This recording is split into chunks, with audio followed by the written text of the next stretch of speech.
इतिहास में कुछ नाम ऐसे होते हैं जिन्हें सिर्फ पढ़ा नहीं जाता, महसूस किया जाता है। और ऐसा ही एक नाम है झांसी की रानी लक्ष्मीबाई। एक ऐसी महिला जिसने उस समय तलवार उठाई जब औरतों से सिर्फ चुप रहने की उम्मीद की जाती थी। एक ऐसी रानी जिसने महल की दीवारों में बंद रहने के बजाय युद्ध के मैदान को चुना। और एक ऐसी माँ जिसने अपने बच्चे को पीठ पर बांधकर दुश्मनों के बीच से रास्ता बनाया। लेकिन सवाल ये है कि आखिर एक साधारण सी लड़की मणिकर्णिका कैसे झांसी की रानी लक्ष्मीबाई बनी? कैसे एक बच्ची जो कभी घोड़े पर खेलती थी आगे चलकर अंग्रेजों के सबसे बड़े डर में बदल गई? और कैसे उसकी जिंदगी इतनी छोटी होकर भी इतनी बड़ी बन गई कि आज भी उसका नाम सुनते ही लोगों के मन में जोश भर जाता है? यह सिर्फ एक रानी की कहानी नहीं है, यह साहस, आत्मसम्मान, मातृत्व, दर्द, अन्याय और बलिदान की कहानी है।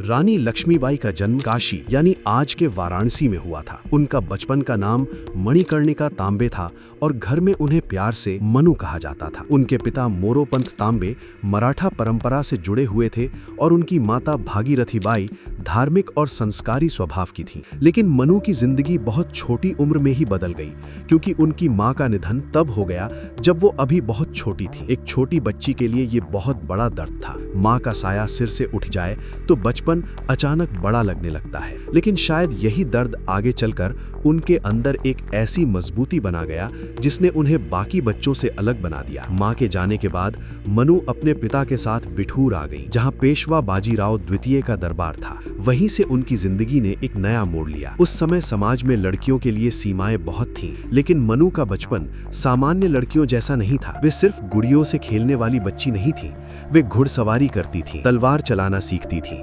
धनुष बाण और युद्ध कला में रुचि लेती थी। दरबार के लड़कों के साथ खेलते खेलते उनके अंदर डर की जगह आत्मविश्वास बढ़ता गया। कहा जाता है कि वे बचपन से ही घोड़े, हथियार और अनुशासन के बीच पली बढ़ी। उनके साथ खेलने वालों में आगे चलकर 1857 की क्रांति के बड़े नाम भी जुड़े, जैसे नाना साहेब और तात्या टोपे। ये वही माहौल था जिसने मनु को सिर्फ एक लड़की नहीं बल्कि एक योद्धा बनने की दिशा दी। मनु बचपन से ही तेज, जिद्दी, आत्मसम्मानी और बहुत बहादुर थी। वे उन बच्चों में नहीं थी जो सिर्फ आदेश माने। वे सवाल करती थी, सीखती थी, गिरती थी, फिर उठती थी। उनका शरीर भले एक लड़की का था, लेकिन उनका मन एक सैनिक जैसा था। वे घोड़े पर बैठती तो लगता था जैसे वो उनका हिस्सा हो, तलवार पकड़ती तो लगता था जैसे हाथ में खिलौना नहीं, संकल्प हो। शायद किसी ने उस समय नहीं सोचा होगा कि यही लड़की एक दिन अंग्रेजों की पूरी सत्ता को चुनौती देगी। लेकिन इतिहास अक्सर चुपचाप अपने नायकों को तैयार करता है। समय बीता और मनु की शादी झांसी के महाराजा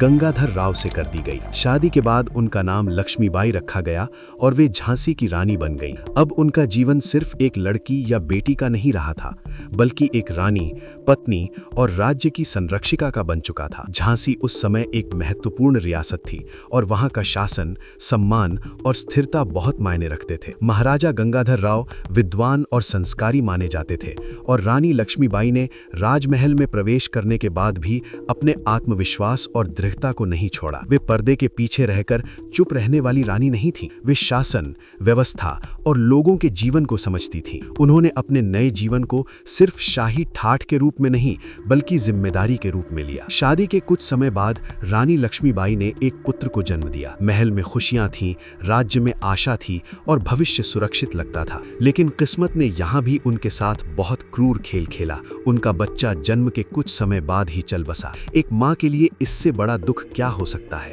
जिस गोद में भविष्य पल रहा हो वही गोद अचानक खाली हो जाए, ये सिर्फ दुख नहीं, भीतर से टूट जाना होता है। रानी ने ये दर्द भी सहा और जैसे इतना काफी नहीं था, कुछ ही समय बाद उनके पति महाराजा गंगाधर राव भी गंभीर रूप से बीमार रहने लगे। झांसी का महल अब उत्सव से अधिक चिंता का स्थान बन चुका था। एक रानी जो पहले से अपने बच्चे के जाने का दर्द झेल रही थी, अब अपने पति की कमजोर होती हालत भी देख रही थी।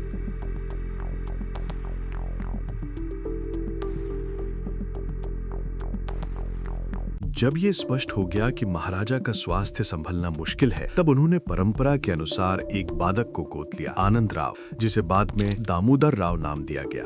ये गोद लेना सिर्फ एक पारिवारिक निर्णय नहीं था, ये झांसी के भविष्य का सवाल था। भारतीय परंपरा में गोद लिया हुआ पुत्र भी उतना ही वैध उत्तराधिकारी माना जाता था जितना जन्म से पुत्र। महाराजा की यही इच्छा थी कि उनके जाने के बाद झांसी सुरक्षित रहे और रानी लक्ष्मीबाई दामोदर राव की ओर से शासन संभाले। लेकिन यहीं से अंग्रेजों की चाल शुरू हुई। महाराजा की मृत्यु के बाद British governor general Lord Dalhousie ने अपनी कुख्यात नीति डॉक्ट्रिन ऑफ लैप्स लागू की। इस नीति के अनुसार अगर किसी रियासत का शासक बिना जन्म से पुरुष उत्तराधिकारी के मर जाता तो अंग्रेज उस राज्य को अपने कब्जे में ले सकते थे। दामोदर राव गोद लिए गए थे, इसलिए अंग्रेजों ने उन्हें वैध उत्तराधिकारी मानने से इनकार कर दिया और झांसी को अपने अधीन करने का फैसला कर लिया। यही वो क्षण था जहां एक विधवा रानी के निजी दुख ने एक राजनीतिक अन्याय का रूप ले लिया। रानी लक्ष्मीबाई ने अंग्रेजों के सामने सिर झुकाने से इनकार कर दिया। अंग्रेज चाहते थे कि वे महल छोड़ दें, पेंशन लें और चुपचाप किनारे हो जाएं, लेकिन लक्ष्मीबाई ने यह स्वीकार नहीं किया। उन्होंने झांसी को सिर्फ जमीन का टुकड़ा नहीं माना,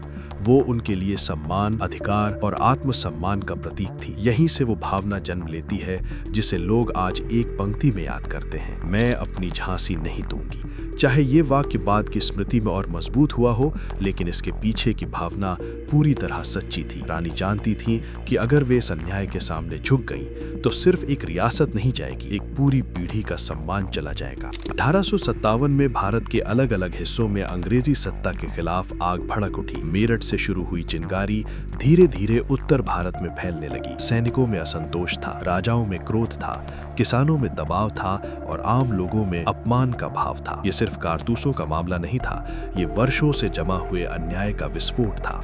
झांसी भी इस उथल पुथल से अछूती नहीं रही। शहर में तनाव बढ़ा, अंग्रेजी अधिकारी मारे गए और सत्ता का ढांचा टूटने लगा। ऐसे समय में झांसी को किसी की जरूरत थी जो नेतृत्व कर सके, और रानी लक्ष्मीबाई ने वही भूमिका निभाई। उन्होंने खुद को सिर्फ एक दुखी विधवा के रूप में नहीं, बल्कि झांसी की रक्षक के रूप में खड़ा किया। उन्होंने प्रशासन संभाला, सेना को संगठित किया, किले की सुरक्षा मजबूत की और लोगों में विश्वास पैदा किया कि झांसी अभी खत्म नहीं हुई है। रानी लक्ष्मीबाई ने बहुत कम समय में जो किया वो असाधारण था। उन्होंने महिलाओं, सैनिकों, स्थानीय योद्धाओं और अपने विश्वासपात्र लोगों को संगठित किया। उनके साथ कई बहादुर साथी भी जुड़े, जिनमें झलकारी बाई जैसे नाम आज भी लोक कथाओं और इतिहास में सम्मान से लिए जाते हैं। रानी ने सिर्फ तलवार नहीं उठाई, बल्कि एक पूरा नेतृत्व दिखाया। वो जानती थीं कि अंग्रेजों से लड़ना आसान नहीं होगा। उनके पास संसाधन ज्यादा थे, हथियार ज्यादा थे और बड़ी संगठित सैन्य शक्ति थी, लेकिन रानी के पास वो चीज थी जो किसी भी साम्राज्य से बड़ी होती है, अपने घर, अपनी मिट्टी और अपने सम्मान के लिए लड़ने का कारण। 1858 आते आते अंग्रेजों ने झांसी को वापस लेने के लिए बड़ा अभियान शुरू किया। सर ह्यू रोज के नेतृत्व में अंग्रेजी सेना झांसी की ओर बढ़ना शुरू हो गई। मार्च 1858 में झांसी के किले को घेर लिया गया। ये सिर्फ एक सैन्य घेराबंदी नहीं थी, ये एक रानी की अंतिम परीक्षा थी। किले की दीवारों के बाहर तोपें गरज रही थीं, भीतर लोग डर और उम्मीद के बीच जी रहे थे, लेकिन रानी लक्ष्मीबाई ने हार मानने से इनकार कर दिया। उन्होंने किले की रक्षा की, सैनिकों का मनोबल बनाए रखा और हर हमले का जवाब दिया। ये लड़ाई दिनों तक चली, शहर पर गोले बरसते रहे, दीवारें टूटती रहीं, लोग मरते रहे, लेकिन झांसी झुकने को तैयार नहीं थी। रानी सिर्फ आदेश देने वाली शासक नहीं थी, वे खुद युद्ध की आत्मा बन चुकी थी। झांसी की लड़ाई के दौरान एक उम्मीद थी कि बाहर से मदद आएगी। तात्या टोपे ने झांसी की सहायता के लिए सेना लेकर आने की कोशिश भी की, लेकिन अंग्रेजों ने उसे रोक दिया। अब रानी लगभग अकेली पड़ चुकी थी। किले की स्थिति कमजोर होती जा रही थी, दीवारें टूट रही थीं, सैनिक कम पड़ रहे थे और हर पल मौत करीब आ रही थी। ऐसे समय में बहुत से लोग आत्मसमर्पण करते थे, लेकिन रानी लक्ष्मीबाई ने समर्पण नहीं चुना। उन्होंने वो चुना जो सिर्फ वही कर सकती थी, असंभव रास्ता। और फिर आया वो दृश्य जिसने उन्हें इतिहास नहीं दंत कथा बना दिया। कहा जाता है कि जब झांसी का किला टूटने लगा, तब रानी लक्ष्मीबाई ने अपने छोटे बेटे दामोदर राव को अपनी पीठ पर बांधा, घोड़े पर सवार हुई और दुश्मनों के बीच से निकल गईं। इस घटना के अलग अलग विवरण मिलते हैं, लेकिन इतना तय है कि वे झांसी से बच निकलने में सफल रहीं और लड़ाई जारी रखी। सोचिए उस क्षण को, एक माँ, एक रानी, एक योद्धा जिसके पीछे दुश्मन है, आगे अनिश्चितता है और पीठ पर उसका बच्चा बंधा है। ये सिर्फ बहादुरी नहीं थी, ये मातृत्व और युद्ध का सबसे असाधारण रूप था। झांसी छोड़ने के बाद भी रानी रुकी नहीं। वे कालपी पहुंची, जहां अन्य क्रांतिकारी सेनाएं मौजूद थीं। वहां उन्होंने फिर से सेना के साथ मिलकर अंग्रेजों का सामना किया, लेकिन अंग्रेज लगातार बढ़त बना रहे थे। संसाधन कम थे, समन्वय कमजोर था और कई भारतीय शक्तियां एकजुट होकर भी अंग्रेजों जितनी संगठित नहीं थी। फिर भी रानी ने हिम्मत नहीं छोड़ी। उनके लिए अब ये सिर्फ झांसी की लड़ाई नहीं रह गई थी, ये अब भारत की अस्मिता की लड़ाई बन चुकी थी। वो समझ चुकी थी कि अगर वे अब रुक गईं तो सिर्फ इतिहास उन्हें एक हार चुकी रानी के रूप में याद करेगा, लेकिन अगर वे अंत तक लड़ती रहीं तो आने वाली पीढ़ियां उन्हें प्रेरणा के रूप में याद करेंगी। इसके बाद रानी और अन्य क्रांतिकारियों ने ग्वालियर की ओर बढ़कर वहां कब्जा करने में सफलता प्राप्त की। ये एक बड़ी उपलब्धि थी, क्योंकि ग्वालियर स्ट्रैटेजिक रूप से बहुत महत्वपूर्ण था। कुछ समय के लिए ऐसा लगा कि शायद क्रांति फिर से ताकत पकड़ सकती है, लेकिन अंग्रेजों ने बहुत जल्दी पलटवार किया। वो जानते थे कि अगर रानी लक्ष्मीबाई जैसी नेता जिंदा रहीं तो विद्रोह की आग बुझाना मुश्किल होगा।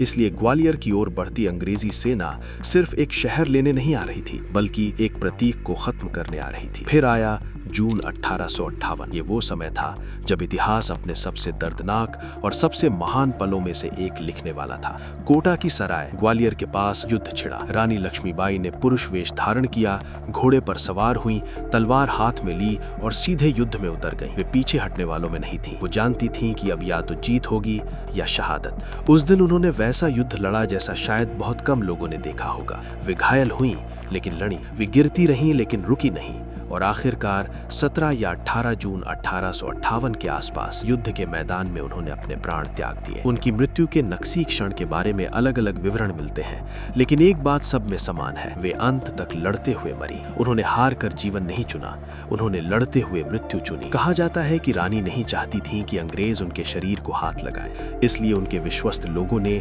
जल्दबाजी में उनका अंतिम संस्कार कर दिया, ताकि दुश्मन उनके देह को अपमानित न कर सके। सोचिए, मौत के बाद भी उनका सम्मान बचाने की लड़ाई जारी थी। ये सिर्फ एक इंसान की मृत्यु नहीं थी, ये एक युग का अंत था, लेकिन साथ ही ये एक ऐसी शुरुआत भी थी जो आने वाले भारत के मन में आग बनकर जलती रही। रानी लक्ष्मीबाई की मृत्यु के बाद 1857 की क्रांति धीरे धीरे दबा दी गई। अंग्रेजों ने भारी दमन किया, बहुत से लोगों को मारा और अंततः ईस्ट इंडिया कंपनी का शासन खत्म होकर भारत सीधे ब्रिटिश क्राउन के अधीन चला गया। लेकिन एक चीज अंग्रेज कभी खत्म नहीं कर पाए, रानी लक्ष्मीबाई की स्मृति। वे झांसी हार गईं पर इतिहास जीत गईं। वे युद्ध में मरी लेकिन लोगों के दिलों में अमर हो गईं। ब्रिटिश सेनापति ह्यू रोज तक ने उनकी बहादुरी को स्वीकार करते हुए कहा कि 1857 के विद्रोह में सबसे बहादुर और सबसे अच्छी मिलिट्री लीडर वही थी। आज रानी लक्ष्मीबाई सिर्फ एक ऐतिहासिक चरित्र नहीं है, वे साहस का प्रतीक है। वे उस स्त्री शक्ति की पहचान है जो हालात के आगे झुकती नहीं बल्कि इतिहास बदल देती है। वे हमें याद दिलाती हैं कि उम्र छोटी हो सकती है, जीवन कठिन हो सकता है, रास्ते अकेले हो सकते हैं, लेकिन अगर इरादा बड़ा हो तो इंसान मरकर भी अमर हो सकता है। उन्होंने हमें ये सिखाया कि आज़ादी सिर्फ शब्द नहीं बल्कि कीमत मांगती है, और कई बार वो कीमत सबसे बहादुर लोग अपनी जान देकर चुकाते हैं। और शायद यही वजह है कि जब भी भारत के वीरों की बात होती है तो झांसी की रानी का नाम सिर्फ लिया नहीं जाता, गरज कर बोला जाता है, क्योंकि उन्होंने सिर्फ तलवार नहीं चलाई थी, उन्होंने पूरे देश के आत्मसम्मान को आवाज दी थी। और यही कारण है कि आज भी जब कोई बच्चा, कोई छात्र, कोई सैनिक, कोई महिला या कोई भारतीय उनके बारे में सुनता है तो उसके भीतर एक आग सी जल उठती है। यही है रानी लक्ष्मीबाई की असली विरासत, एक ऐसी कहानी जो कभी पुरानी नहीं पड़ती।